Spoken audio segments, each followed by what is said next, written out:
네, 로마서 3장 9절에서 오늘 18절까지 보겠습니다. 같이 읽겠습니다. 그러면 어떠하냐? 우리는 나으냐? 결코 아니라. 유대인이나 헬라인이나 다 죄 아래 있다고 우리가 이미 선언하였느니라. 기록된 바 의인은 없나니 하나도 없으며 깨닫는 자도 없고 하나님을 찾는 자도 없고 다 치우쳐 함께 무익하게 되고 선을 행하는 자는 없나니 하나도 없도다. 그들의 목구멍은 열린 무덤이요 그 혀로는 속임을 일삼으며 그 입술에는 독사의 독이 있고 그 입에는 저주와 악독이 가득하고 그 발은 피 흘리는 데 빠른지라. 파멸과 고생이 그 길에 있어 평강의 길을 알지 못하였고 그들의 눈앞에 하나님을 두려워함이 없느니라 함과 같으니라. 아멘. 기도하겠습니다. 사랑의 주님 고맙습니다. 오늘 저희들이 거룩한 주일날 주님께 나와 찬양하고 기도하고 성도의 소식을 서로 나누고 이제는 저희들이 함께 말씀 앞에 나아갑니다. 오늘도 말씀으로 역사하시고 말씀 가운데 일하시고 말씀으로 우리에게 다가오시는 주님을 만나기를 원합니다. 눈에 보이지 않는 하나님, 영이신 완전하신 그분이 오늘도 살아계셔서 우리에게 말씀하실 때에 하나님 우리에게 길을 열어주시기 원합니다. 우리의 마음을 열어주시기 원합니다. 우리의 영적인 눈이 열리게 해주시기 원합니다. 하나님의 세계를 보게 해주시기 원합니다. 그래서 예수 그리스도 안에서 말씀으로 말미암는 풍성한 열매가 우리 삶 가운데 가득하게 하여 주시옵소서. 예수님의 이름으로 기도하옵나이다. 아멘. 오늘 주어진 말씀 가지고 죄인 불편한 진리 이런 제목으로 말씀을 나누겠습니다. 죄라는 말을 들으면 기분이 안 좋죠. 어디 가서도 여러분 죄와 죄인에 대한 이야기를 별로 하지 않을 거예요. 당신 죄인이야. 사석에서 그런 말을 하면 대판 싸움이 날 거예요. 어떤 곳에도 죄에 대해서 말하지 않습니다. 불편한 신기를 건드릴 필요가 없거든요. 근데 얘도 교회에 오면 이 죄에 대한 이야기를 계속 주일마다 듣는 것이 죄입니다. 상당히 우리 마음이 불편합니다. 근데 여러분, 죄는 우리가 싫어하든지 저항하든지 멀리하든지 끄리끼든지 외면하든지 어떤 태도가 있다 할지라도 죄는 있습니다. 여러분. 죄는 진리입니다. 그리고 죄 가운데 있는 사람을 우리는 죄인이라고 그럽니다. 그래서 오늘 저희들이 하나님 말씀을 좀 묵상하면 좋겠고요. 또 특별히 저희들이 로마서 말씀을 묵상했습니다. 로마서를 매일 저희들이 묵상하면서 은혜를 많이 받고 있는데요. 이 로마서는 여러분 가능하면 1장부터 8장까지는 좀 외워오면 좋습니다. 가능하면 외울 수 있으면. 제가 잘 아는 근사님 한 분은 돌아가시기 전에 로마서 1장부터 8장까지 다 외우고 돌아가시더라고요. 연세가 많으신데 다 외우시더라고요. 그러니까 여러분 천국을 보면서 천국 가셨어요. 할렐루야. 로마서 기독교의 핵심 진리고 또 로마서를 묵상하면서 우리가 얼마나 하나님의 사랑이 큰지를 저희들이 경험하게 됩니다. 하나님의 은혜 우리가 함께 누릴 수 있게 되시기를 바랍니다. 재판을 받는 자리에서 종종 벌어지는 일이죠. 판사가 선고를 내리기 전에 마지막으로 피고인에게 하고 싶은 말을 하라고 하면 대부분의 많은 피고인들은 이렇게 말합니다. 죽을 죄를 지었으니 한 번만 선처해 주시면 다시는 죄를 짓지 않고 선하게 살겠습니다. 그러면 판사가 위로하죠. 당신 죽을 죄는 아니고 사형은 아니니까 걱정하지 마세요. 그러면서 형을 때립니다. 징역 5년, 10년. 제가 계속 지금 만나고 있는 우리 청주교도소의 형제는 15년 형을 살고 있어요. 참 얼마나 억울했던지 이빨이 다 빠졌어요. 전부 다 의치 털리를 하고 있어요. 그러니까 형이 떨어지면 사람들은 억울하다고 생각합니다. 어느 누구도 죽을 죄를 지었다고 말해놓고도 형이 떨어지면 그걸 내가 받을 만큼 받았다 이렇게 만족하지 않습니다. 그래서 여러분 지방법원에서 고등법원에서 대법원에 갈 때까지 끝까지 항고하고 항소해서 그 재판에 마지막까지 가는 것을 많이 볼 수 있지 않습니까? 또 우리가 몸이 아픈 것도 마찬가지예요. 작은 병원에서 심각한 병이 있다고 이야기하면 계속 다른 병원으로 옮겨가면서 큰 병원에 가서 몇 번 옮기고 난 다음에 이제 그 결과가 나오면 그때서 수용합니다. 사람들은 쉽게 병이든지 죄든지 잘 안 받아들이는 것이 정상입니다. 오늘 우리가 읽은 이 본문은 하나님께서 뭐라고 선포하고 있냐면 온 땅의 모든 사람이 죄인이다 이렇게 선언합니다. 굉장히 받아들이기 어렵습니다. 참 이게 우리가 늘 읽어서 그렇지요. 교회마다 주일날 교회 올 때마다 죄라는 말을 들어서 좀 무감각하게 져서 그렇지 얼마나 심각한 말인지 몰라요. 온 땅의 모든 사람이 다 죄인이다. 받아들일 수가 없어요. 저는 이 말씀 묵상하면서 안 받아들이지더라고요. 어떻게 하나님 온 땅의 모든 사람이 아니, 나같이 착한 사람도 있는데 우스갯소리고요. 자, 그러면 어떠하냐? 우리는 나하냐? 결코 아니라 유대인이나 헬라인이나 온 땅의 모든 사람이 다 죄 아래 있다고 우리가 이미 선포했다. 기록된 바 의인은 없나니 하나도 없으며 깨닫는 자도 없고 하나님을 찾는 자도 없고 다 치우쳐 함께 무익하게 되고 선을 행하는 자는 없나니 하나도 없다 이랬어요. 모든 인류를 향한 하나님의 최종 판결문입니다. 하나님 나라 최고법정에서 내리는 마지막 선고, 온 땅의 모든 사람은 다 죄 아래 있다는 거예요. 9절 말씀은 죄 아래 있다는 것은 New Living Translation 특별판에 이렇게 번역을 했어요. 참 번역을 잘했습니다. 모든 사람은 유대인이든지 이방인이든지 are under the power of the sin. 그러니까 죄의 권세 아래 있다는 거예요. 무서운 죄의 영향력 아래 있다는 거예요. 한 사람도 예외 없이 모든 사람은 전부 다 죄의 영향력 아래 있다. 죄의 무서운 권세 아래 있다. 여러분 죄의 권세가 뭡니까? 죄의 권세가 사망이죠. 죄의 권세가 두려움이죠. 죄의 권세의 마지막이 지옥이죠. 하나님의 무서운 형벌이죠. 심판입니다. 심판. 진노와 심판과 멸망과 파멸과 고생이 죄의 마지막 권세이죠. 온 땅의 모든 사람이 전부 다 죄의 권세 아래 있다. 하나도 없다는 거예요. 하나도. 한 사람도 없다는 것입니다. 이런 최종 판결문을 들으면 참 억울합니다. 어떻게 이런 일이 벌어질 수가 있는가? 온 인류가 다 하나님의 사형 선고 아래 있다는 것입니다. 소돔과 고모라 성 사람들은 여러분이 아시는 것처럼 그 성에 의인 10명이 없어서 하나님이 그를 심판했습니다. 하나님께서 아브라함에게 내가 이제 소돔 땅을 멸하러 간다. 이랬더니 아브라함이 중간에 붙들고 하나님의 바짓가랭이를 붙잡고 막 늘어집니다. 얼마나 간절하게.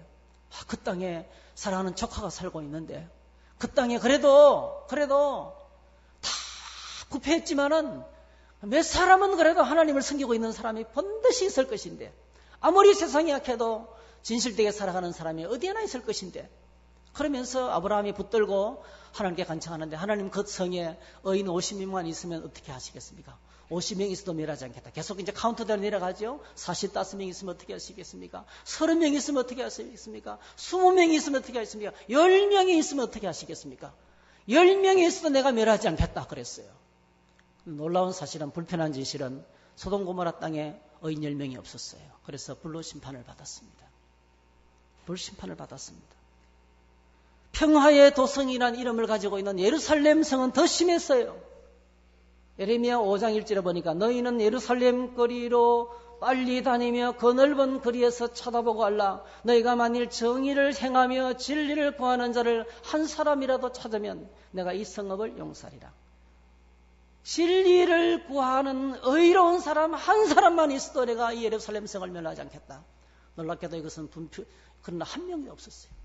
예루살렘 성이 그래서 멸망을 당했어.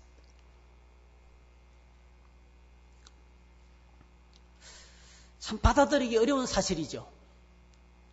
지난 주간에 한 유명한 백씨 아저씨가 진행하는 무슨 식당 그 프로그램 보니까 대전 지역의 어떤 식당을 이제 이렇게 해서 컨설팅을 하는데 그 손님들이 계속 한 식당에서 짜서 못 먹겠다. 좀 안 짰으면 좋겠다. 계속 이야기하는데도 안 바뀌는 거예요. 그래 그 중에 한 사람이 이렇게 제가 이야기하는 걸 머리에 잊히지 않습니다. 참 맛없게 하기가 참 어려운데 식사 요리를 맛없게 하기가 어려운데 간만 맞추면 맛있는데 놀랍게도 막 계속 맛이 없었어요. 불편한 진실이죠. 받아들이기 어려운 정말 받아들이기 어려운 진리였습니다. 오늘 저희들이 로마서를 읽으면 정말 받아들이기 어려운 진실이 뭡니까? 온 땅의 모든 사람이 다 죄인이라는 것입니다. 의인은 없나니 하나도 없다는 것입니다. 대부분의 많은 사람들이 재판 자리에서 판결을 들으면 1차적으로 정합니다.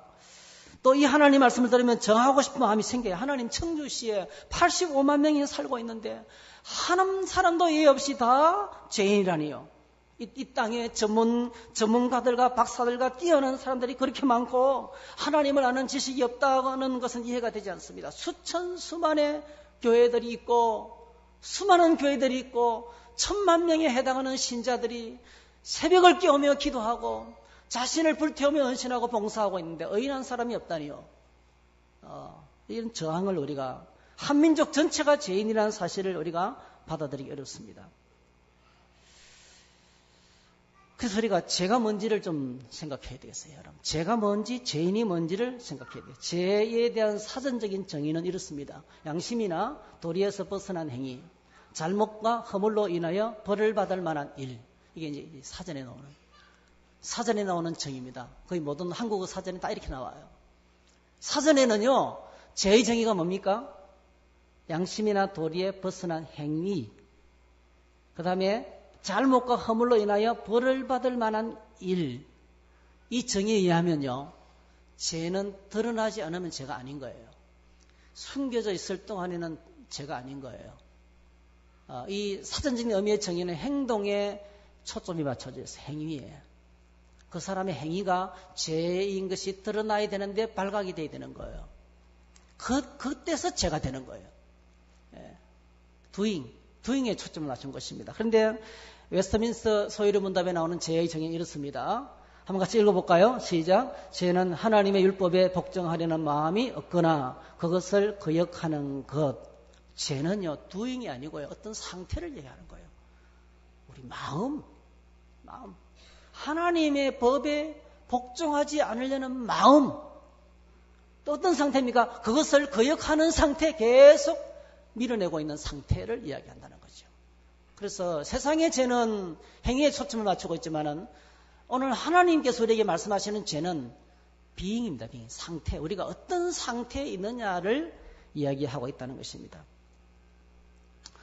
로마서에서 말하고 있는 죄는 두 가지입니다. 우리가 읽었죠.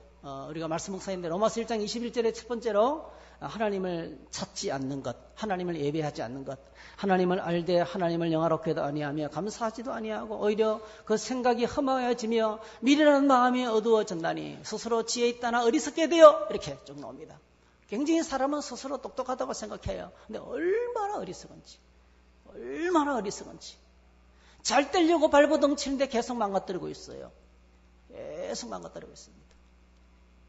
자기 욕심에 붙잡히게 되면, 우상숭배에 붙들리게 되면, 그렇게 죄 가운데 있게 되면 똑똑한 것처럼 보이지만 망치고 있어요.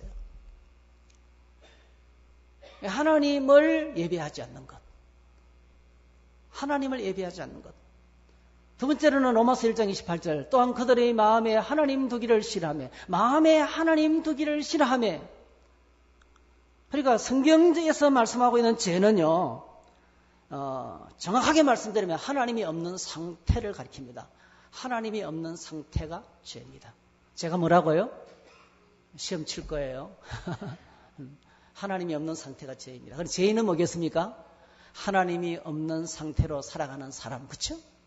하나님을 계속 거역하면서, 그럼 뭡니까? 하나님 없이 자기 마음대로 살아가는 사람, 그게 죄인입니다. 도둑질하고, 그 다음에 간음하고, 폭력을 행사하고, 그러니까 죄인이 되는 게 아니죠. 그거는요, 죄가 우리 안에 있고 죄인이기 때문에 맺히는 죄의 열매들이에요. 제가 늘 하는 말씀이잖아요. 요즘 나가면 사과가 굉장해요. 지금 막 홍로라는 사과가 막 출하되기 시작했어요. 얼마나 빨간지 몰라요. 파랗는데요, 많이 시진 않고 좀 달콤해요, 홍로가. 그렇죠? 자, 여러분, 이 나무가 있어요. 어느 날 사과가 열렸어요. 사과가 열리는 날 사과나무 됐어요? 아니잖아요. 그렇죠? 사과 나무이기 때문에 사과가 열리는 거예요. 우리에게 벌어지는 수많은 크고 작은 것들, 이 우리의 죄는요, 우리가 죄인이기 때문에 맺히는 열매들이에요. 여러분, 우리가 예를 들면 십계명 지금 묵상하고 있는데요, 도덕질을 하지 말라. 그 다음 계명이 뭐예요? 탐내지 말라는 거예요. 도덕질하지 말라, 탐내. 둘 다 똑같은 거예요. 우리가요, 남의 것을 그래도 양심적이기 때문에, 우리가 그래도 교양이 있기 때문에 훔치지는 않아요. 근데 사람은 어떻습니까? 탐내고 있습니다, 계속.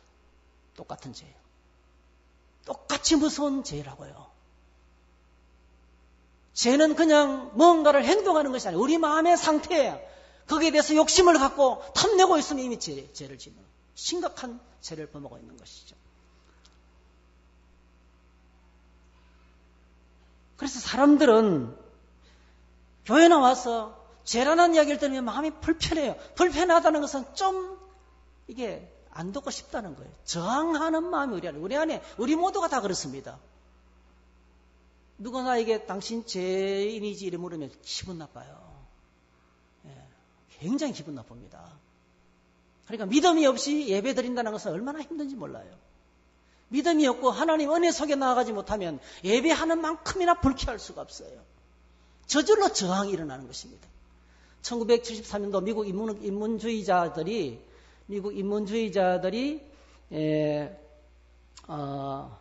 선언한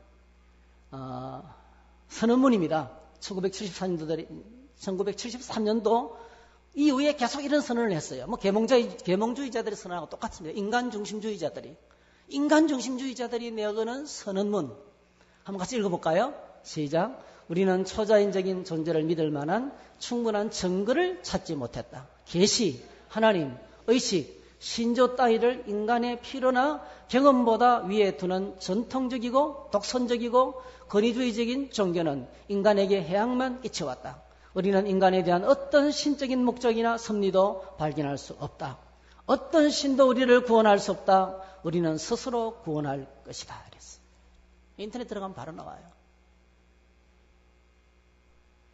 이게 나오는 계시, 하나님, 의식, 신조, 기독교를 말하는 거예요. 계시, 하나님, 의식은 예배죠, 예배. 신조는 교리입니다, 교리. 이것이 전통적이고 독선적이고 권위주의적이라는 거죠. 이 기독교는 우리 인간에게 해악만 끼쳐왔다. 그들이 연구한 결과예요. 이렇게 선포했습니다. 거부하는 거죠. 왜 그렇습니까? 죄에 대한 거부감을 이렇게 나타낸 거예요. 인간중심주의자들은 그 속에 하나님이 없습니다. 하나님이 없이 사는 상태가 죄입니다. 하나님이 없는 상태가 죄입니다. 하나님을 기쁘시게 하지 않고 내 마음대로 우리 인간의 경험과 지식 위주로 살아가는 것이 그게 뭐죠? 죄입니다. 이사야서 53장에 우리는 다양 같아서 그렇다 행하여 각기 제 길로 갔거늘. 여러분 죄가 바로 내 마음대로 살아가는 것이 죄입니다. 내 마음대로 내 생각대로 내 철학대로 내 가치관으로 살아가는 것이 죄라고 성경은 이야기하고 있습니다. 그래서 오늘 우리가 본문을 읽으면 억울하다는 생각이 들 뿐만 아니고 절망스럽습니다. 하나님을 만족시키는 것이 이렇게 어렵구나. 하나도 없다 그러니까. 내 마음에 드는 인간 한 명도 없다 이렇게 말씀하고 있으니까요.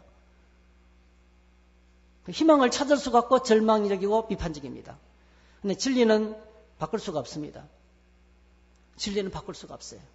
하나님의 인류를 향한 판결문을 바꿀 수가 없어요.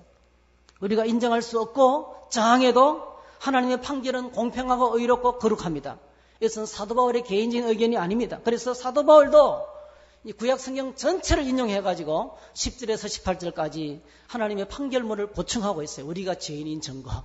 온 땅의 모든 사람이 죄인인 증거를 들이대고 있습니다. 여러분, 온 땅의 모든 사람이 다 죄인인 증거 첫 번째 뭐겠어요?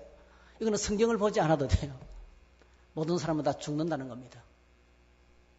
죽음은 우리가 다 달고 있는 이름표입니다. 그래서 성경에서도 잔치집에 가는 것보다 초상집에 가는 것이 더 유익하다 그랬어요. 나도 죽습니다, 여러분. 나도 죽습니다. 어느 날 나도 갑자기 죽을 거예요. 남의 일이 아니고 내 일입니다, 여러분. 내가 죽는다는 것만 생각해도 얼마나 삶이 더 아름다워질지 몰라요. 아등바등 몸부림치면서 막 이렇게 살고 경쟁하고 막 그냥 힘들게 살아가고 있는데 여러분 죽음의 시간이 다가온다 생각하면 오늘 여러분에게 일주일밖에 살지 못하는 선고를 딱 받았다면 어떻게 살겠어요? 그 남아있는 일주일만이라도 정말 행복하게 인간답게 베풀고 섬기면서 살아가며 살려고 노력하지 않겠어요? 근데 지금 죽음의 시간이 다가오고 있어요. 내게 주어진 시간이 언젠지 모르지 어느 날 갑자기 다가올 거예요. 모든 인류가 죽음이라는 것은 여러분 창세기 2장 17절 하나님께서 이미 선포했어요. 성경은 처음부터 시작하면서 죽음이라는 단어부터 시작하는 거예요. 로마서 시작하면서 심판과 죽음에서부터 먼저 시작하는 거예요. 성경을 읽으면 제일 먼저 먹는 날에는 반드시 죽으리라. 그 죽음이라는 것은 두 가지 상태를 이야기합니다. 첫 번째는 뭐죠? 육신적으로 죽는 거죠. 생명이 끝이 나는 것이고, 두 번째는 뭐죠? 하나님과 분리입니다. 하나님과 떨어진 상태, 하나님과 끊어진 상태를 죽음이라 그럽니다. 죽음이 왜 찾아옵니까? 죄의 삭선 사망입니다. 죄 때문에 죽음이 찾아온다는 것입니다. 우리가 죽음을 안고 살아가요. 그러니까 우리는 모두가 다 죄인이에요. 죄의 증거를 몸에 내가 갖고 있는 것입니다. 죄는 죄 아래 있다는 말은요, 죄들이 아닙니다. 죄안, 죄들. 예, 죄들이 아니고요. 죄라는 단수를 쓸 때는 죄의 건세와 죄의 세력과 죄의 실체를 가리킵니다. 그것이 죄의 실체가 뭐라 그랬습니까? 하나님 없는 상태, 하나님 생명으로부터 끊어진 상태를 얘기합니다.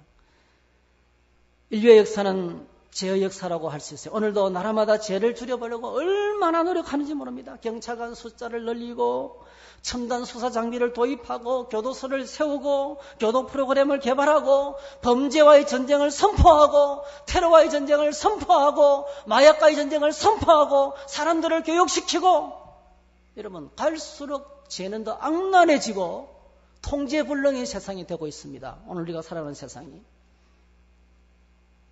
국가에 따라서 엄격한 법의 정도에 따라서 범죄율의 차이는 있지만 그러나 죄는 없어지지 않고 있습니다. 지난 주간에 보니까 뭐 죄를 다스리는 검사도 죄를 짓더만요. 판사들도, 대부분의 판사들도 죄를 짓더만요. 대통령도 죄를 짓는데요. 따라하실까요? 온 세상이 죄의 건세 아래에 있다. 오늘 본문에 보니까 하나님 우리에게 선포하고 있는 인류의 죄를 분석해서 말씀하고 있습니다. 첫 번째로 죄의 근원은, 근본적인 죄는 하나님을 향한 불경건이다, 이렇게 소개하고 있습니다. 하나님을 향하여 경건치 않는 것이 죄의 본질인데 그 모습을 이렇게 소개하고 있어요. 기록된 바 의인은 없나니 하나도 없으며 깨닫는 자도 없고 하나님을 찾는 자도 없고 다 치우쳐 함께 무익하게 되고 선을 행하는 자는 하나님 하나도 없나니 그들 눈앞에 하나님을 두려워함이 없느니라. 계속 포커스가 하나님과의 관계가 잘못됐을 때 나타나는 증상을 소개하고 있어요. 죄는 근본적으로 하나님과의 관계에서 옵니다. 인간관계에서 오는 게 아닙니다. 인간관계에서 뭐 도둑질하고 뭐 욕하고 뭐 상처 주고 거기서 오는 게 아니에요. 죄의 시작은 하나님과의 관계입니다. 하나님과의 관계가 잘못되니까 거기서부터 죄가 시작되는 것입니다. 깨닫지 못한다. 따라합시다. 깨닫지 못하는 것이 죄다. 하나님의 존재, 하나님의 사랑, 하나님의 거룩하심, 하나님의 인자하심, 하나님의 오래 참으심, 하나님의 진노와 심판, 깨닫지 못하는 거예요. 감각이 없습니다. 감각이 없이 마비된 것이 죄의 특징입니다. 부모님의 사랑을 깨닫지 못하는 것, 그는 폐륜합니다. 폐륜아. 하나님의 사랑을 깨닫지 못하는 것, 선생님의 은혜와 사랑을 깨닫지 못하는 것, 내가 그렇게 내 모든 것을 쏟아부고 사랑했는데 상대방을 나를 오해해요. 거꾸로 뒤집어서 오해해요. 이것이 오늘 우리가 살아가는 그 얼마나 깨닫지 못하는 것이 얼마나 안타까운 것인지를 발견하게 됩니다. 그 다음에 그들은 하나님을 찾지 않습니다. 하나님을 찾는다는 것은 적극적으로 하나님께 나아가는 행위를 이야기합니다. 여러분 하나님을 찾으시기를 축복합니다. 적극적으로 하나님을 찾지 않는 것도 죄라는 거. 예배의 자리로 교회의 자리를 피하는 것입니다. 왜 그러냐면 하나님께 나가는 것이 부담스럽습니다. 갈 때마다 죄 이야기하거든요. 나갈 때마다 하나님 우리 죄를 보게 하시거든요. 그래서 성경에 보니까 10회에 보니까 하나님 앞에 도망가는 신자의 고백을 써놓고 있어요. 내가 주의 영을 떠나 어디로 가며 주의 앞에서 어디로 피하리까? 내가 하늘에 올라갈지라도 거기 계시며 서울에 내 자리를 펼지라도 거기 계시나이다. 내가 새벽 날개를 치며 바다 끝에 가서 거주할지라도 거기서 주의 손이 나를 인도하시며 주의 오른손이 나를 붙드시리다. 어디까지 도망갔습니까? 저 바다 끝까지, 저 하늘 높은 곳까지, 저 깊은 서울의 자리까지, 도망치고 싶은 것이 죄인의 마음인 거예요. 하나님을 거역하는 인생은 이렇게, 하나님을 찾지 않는 인생은 하나님이 부담스럽습니다. 다급할 때는 하나님을 찾습니다. 도움이 필요할 때는 찾습니다. 그러나 하나님의 이름을 기뻐하고 영화롭게 하고 감사하고 영광 돌리기 위해서는 찾지 않습니다. 하나님께서 우리 인간을 만드실 때 하나님을 영원토록 즐거워하고 영화롭기 위해서 하나님 창조하셨어요. 하나님이 기쁨이었어요. 손자 손녀들이 멀리서 오다가요, 여러분 한마디면 할아버지 한마디는 뿅 가버려요. 할아버지 할머니 그 한마디에 뿅 가요. 오늘 저와 여러분들이 주님의 이름을 부르면서 주님께 나올 때 하나님은 영광을 받으시는 거예요. 할렐루야. 그게 예배입니다. 예배. 오늘 이 땅에는 요나로부터 수많은 하나님, 엘리야도 그렇고 모세도 그랬고 하나님으로부터 도망치는 사람들로 가득 차 있어. 12절 다 치우쳐 변질되고 배교하는 것입니다. 변절되고 배교하는 것 다 치우쳐. 처음에는 잘 믿다가 나중에는 다 변질합니다. 상황이 따라서 마음이 바뀝니다. 변절되고 다 치우쳤다. 무익하게 되고 소금이 맛을 잃은 것처럼 썩은 과일처럼 맛이 가버린 우유처럼 되어버렸다는 거예요. 무익하게 되고 다시는 쓸 수 없는 것으로 되어버리다. 썩어버렸다는 거예요. 믿음이 파손해버렸다는 것입니다. 선을 행하는 자는 없나니 하나도 없도다. 선을 행하는 자는 없나니 하나도 없다. 하나님 수준에서 하나님을 온전히 기뻐지게 하는 사람이 한 사람도 없다는 거죠. 우리를 거룩하게 해서 사랑의 하나님께서 우리 율법을 주셨어요. 율법을 주신 목적은 우리를 행복하게 하게 해서 주셨어요. 근데 그 행복하게 하는 율법이 우리를 죽음에 몰아넣는 거예요. 결과적으로 죽음에 몰아넣는 거예요. 여러분 병원에 갔더니 아니면 고스포스 터미널이라든지 주민센터 같은 데만 가도요. 요즘 혈압계가 있어요. 심심해서 팔을 넣었어요. 체크를 해보니까 아이고 195에 100이 나오네요. 저 혈압이 이렇게 밑에 있는 혈압이 이렇게 높으면 그래서 옆에 빨간 글씨로 고혈압 이렇게 해놨어요. 사람들은 어떻게 말하냐면요. 이놈의 혈압계 때문에 내가 혈압이 올라갔어. 오늘 수많은 사람들이 하나님의 말씀 때문에 왜 그렇게 법을 만들어 놔가지고 이렇게 나를 힘들게 하느냐고.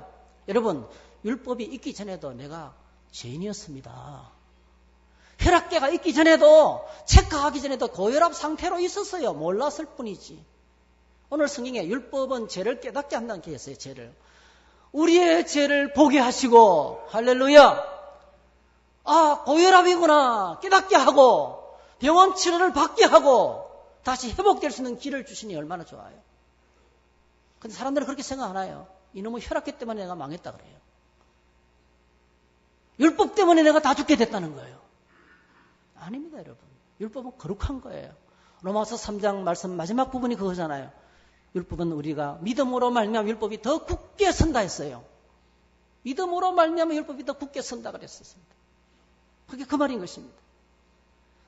선을 행하는 자는 없나니 하나도 없다. 하나님의 마음이 아픈 사람 모세도 있었고 하나님의 온 집에 충성된 사람도 있었지만은 그러나 모세도 여러 번 실수했고 다윗도 여러 번 실패했고 엘리야도 낙심하고 좌절했고 여러분 이 땅에 있는 모든 사람은 한 사람도 예외 없이 아무리 거룩하게 사는 사람이랄지라도 다 죄 아래에 있었습니다. 그래서 죄의 근본적인 정의는 불경입니다. 불경. 두 번째로 죄는 얼마나 온 세상에 다 퍼졌는지 죄의 확산이 어느 정도인지를 오늘 본문에 소개하고 있어요. 자, 로마서 3장 13절 14절 한번 같이 읽겠습니다. 시작. 그들의 목구멍은 열리 묻음이요 그 혀로는 속임을 일삼으며 그 입술에는 독사의 독이 있고 그 입에는 저주와 악독이 가득하고. 이제 이거는 온 땅의 모든 사람이 죄인인 증명을 해나가는 것입니다. 사람들의 목구멍은 열린 무덤이다. 여러분 무덤이 열리면 어떤 일이 벌어질까요? 썩은 뼈다귀가 있죠. 냄새가 나고 진동이 나죠. 목구멍이 열린 무덤이라는 것은 그 속에 뭐가 있다는 거예요. 생명이 하나도 없다는 거예요. 입만 열면 뭐가 튀어나와요? 죽음의 언어가 터져나와요. 사람 죽이는 말들이 터져나온다는 거예요. 목구멍이 열린 무덤이기 때문에 그 다음에 있는 건 당연합니다. 혀는 속임을 일삼고 입술에는 독사의 독이 있고 입에는 저주와 악독이 당연한 거예요. 속에 생명이 없어요. 안에, 우리 목구멍 안에, 우리 안에 하나님의 거룩한 생명이 없어요. 생명 없는 자의 입에서 나오는 말들은 사람 죽이는 말들만 나오는 거예요.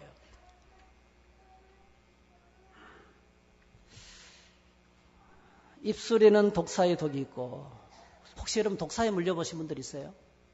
독사에 물리면요, 빨리 독이 몸에 퍼지는 것을 막아야 돼, 묶어야 됩니다. 그게 제일 중요해요. 독사의 독은 특징이 있는데요, 온몸에 독이 천천히 퍼져간다는 거예요. 굉장히 독사에 딱 물렸다고 팍 안 죽어요. 서서히 퍼져갑니다. 그리고 두 번째로는 퍼져가면서 몸 안에 있는 장기를 파괴하기 시작합니다. 독이 들어가는 장기를 다 파괴해요. 무섭죠. 그래서 독사에 물리면 사람이 빨리 안 죽고 서서히 죽어가는 거예요. 과거에 그런 일이 있었어요. 어떤 사람이 자기 남편이 너무 미워가지고 어떻게 죽였냐면 그렇게 죽였대요. 독사독을 조금씩 타서 계속 주는 거예요. 그랬더니 서서히 죽어가는 거예요. 먹지 마시기 바랍니다. 서서히 죽어간다는 거예요. 표시되지 않게 죽이는 법이라. 입술에서 나오는 말이 그렇다는 거예요. 독한 말을 듣고 바로 안 죽어요. 근데 사람은 생각하기 때문에 그 말이 우리를 서서히 죽여가는 거예요. 서서히 죽입니다. 묵상하고 분노하게 만들고 상하게 만들고 우울증이 찾아오고 와 죽고 싶다 그 인간 때문에 이렇게 되는 거예요. 이게 우리 인간의 실체입니다. 그래서 오늘도 수많은 사람들은 우리가 다 지 아래에 있기 때문에 사람들과의 대화 속에 만남 속에 뭐가 있습니까? 반드시 상처를 받고 상처를 줍니다. 참 놀랐습니다. 여러분 꼭 기억하세요. 누구 때문에 상처받아 괴로워하고 있나요? 당신도 수많은 상처를 주고 있어요. 그게 불편한 진실입니다. 누구 때문에 상처를 받았어요? 나도 주고 있어요. 우리는 다 똑같습니다, 여러분. 오늘도 이 땅은 그래서 이 말로 인한 상처 때문에 고통의 바다가 되고 있습니다. 오늘도 수많은 세상 가운데 정치계만 그런 게 아니에요. 사람이 사는 곳마다 다 들어가 보세요. 남편과 아내의 사이는 그렇지 않을 줄 압니까, 여러분?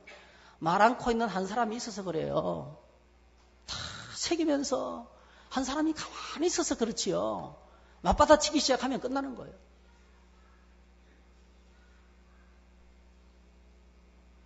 그래서 이 땅에 오늘 결론이 이렇게 나오는 거예요. 입술의 말이 금방 발로 옮겨집니다. 금방 발로 옮겨집니다. 그 발은 피 흘리는데 입에서 바로 발로 가버립니다. 이게 제의 확산 속도예요. 여러분, 우리 입술의 말은 우리로 하여금 행동하게 합니다. 말을 딱 던지면 그 말이 우리 몸으로 행동이 옮겨집니다. 말이 얼마나 무섭냐면 말은 우리의 삶을 행동하게 합니다.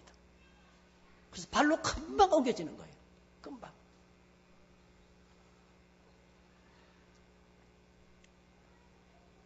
입술의 죄가 행동으로 금방 나타납니다.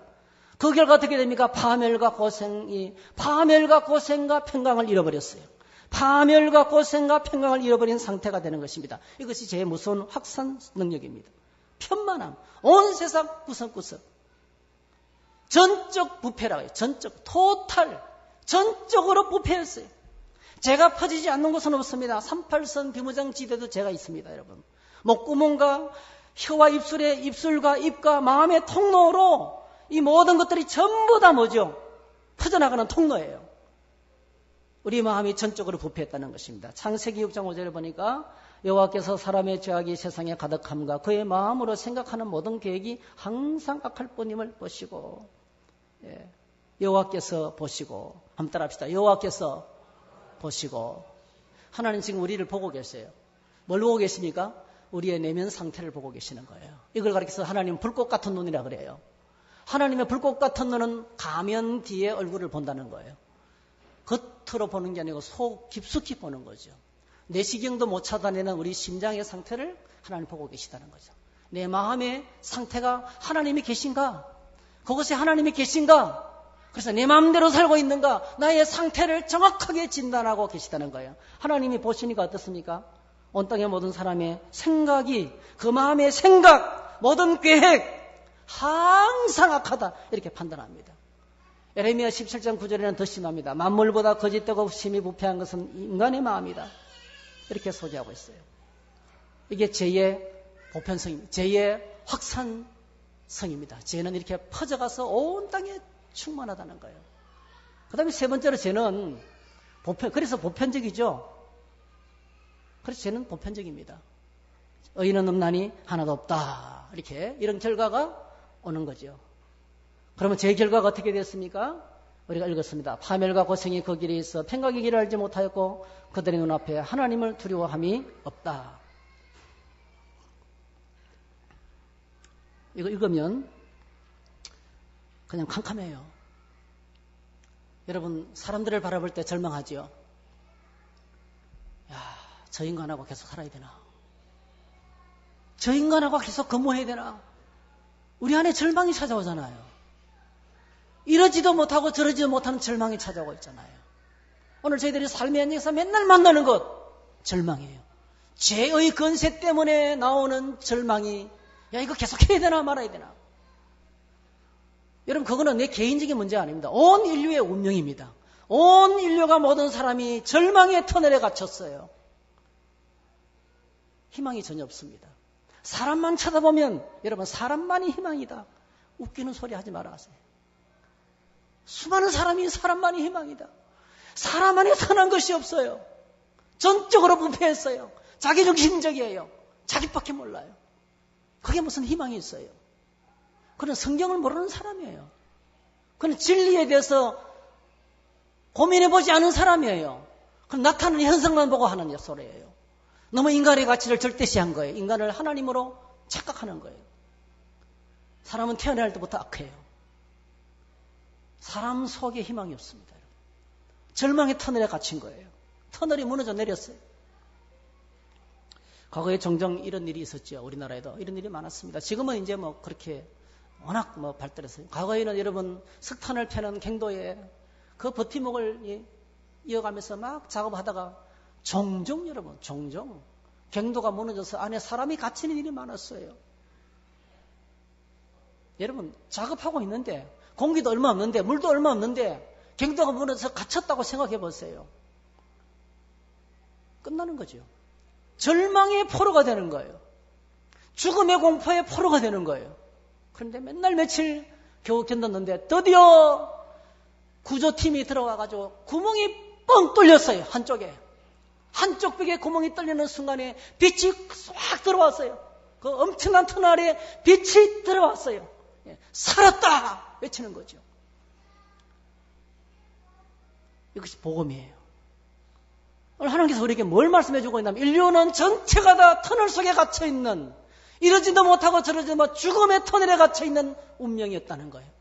로마서 1장부터 3장까지 내용이 바로 그겁니다. 인류는 죽음의 터널에, 죄의 터널에 갇혀있는 사람과 같았다. 그런데 우리 주 예수 그리스도로 말미암아 하나님께 감사하리로다. 할렐루야. 하나님이 보내신 구원자이신 예수님께서 터널에 그 갇혀있는 갱도 속에 구멍을 뚫으신 거예요. 빛이 막 쏟아져 들어오기 시작한 거예요.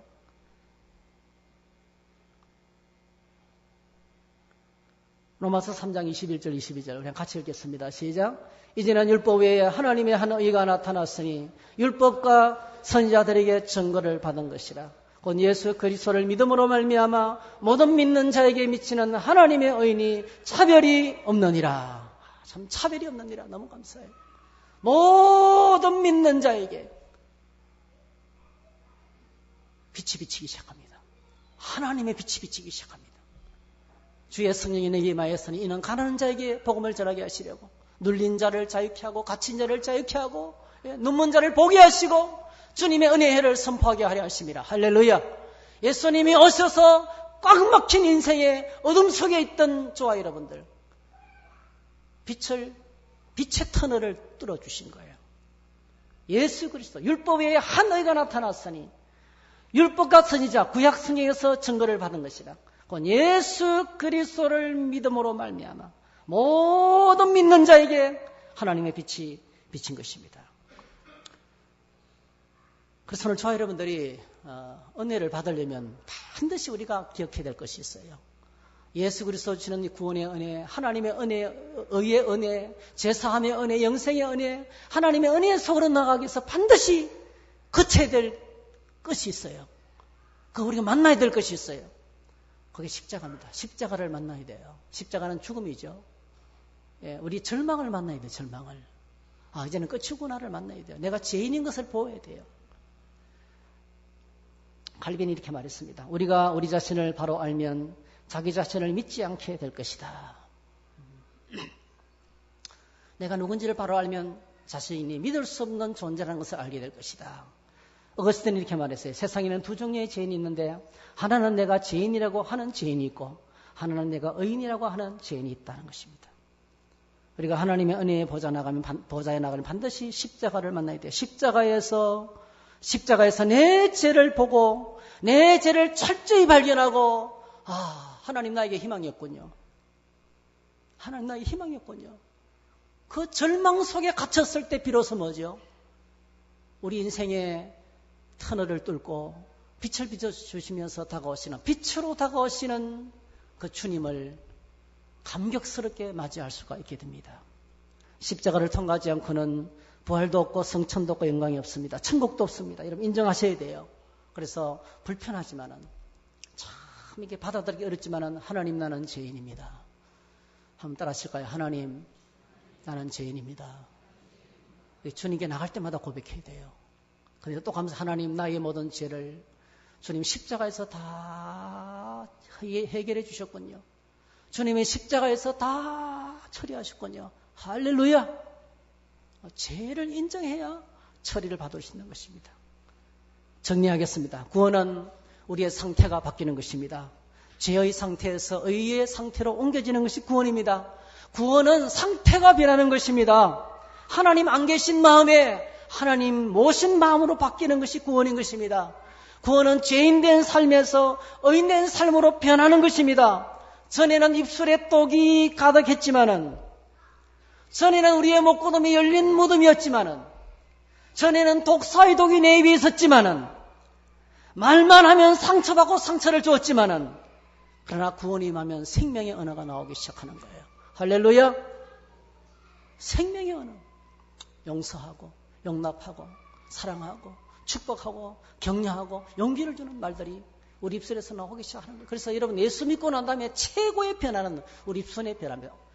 오늘도 여전히 우리 입술에서 한숨이 나고 더러운 세상, 저주하고 원망하고 불평하고 있다면 여러분 내가 내 안에 생명이 있는지 체크해 보시기 바랍니다. 우리 안에 하나님의 생명이 가득하면 생명의 언어가 나오기 시작합니다. 우리 안에 하나님의 빛이 있으면 어두운 가운데 있는 사람이 보고 탄성을 지를 거예요. 캄캄했는데 길이 있었군요.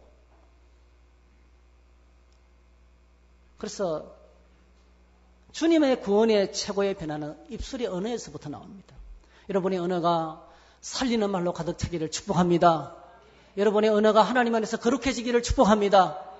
축복의 말. 축복의 말. 그래서 파멸과 고생과 평안 없는 상황에서 영생과 평안과 기쁨과 감사가 우리 안에 찾아오게 되는 것입니다. 오늘 저희들이 로마서 말씀을 묵상하면서 이제 오늘 5장을 했는데 내일 6장. 6장에 또 놀라운 소식이 있어요. 가슴 떨리는 마음으로 묵상을 계속하면서 우리 안에 생명이 회복되고 은혜가 풍성한 그런 복을 저와 여러분 누리기를 주의 이름으로 축복합니다. 할렐루야. 자리에 서서 함께 찬양하겠습니다.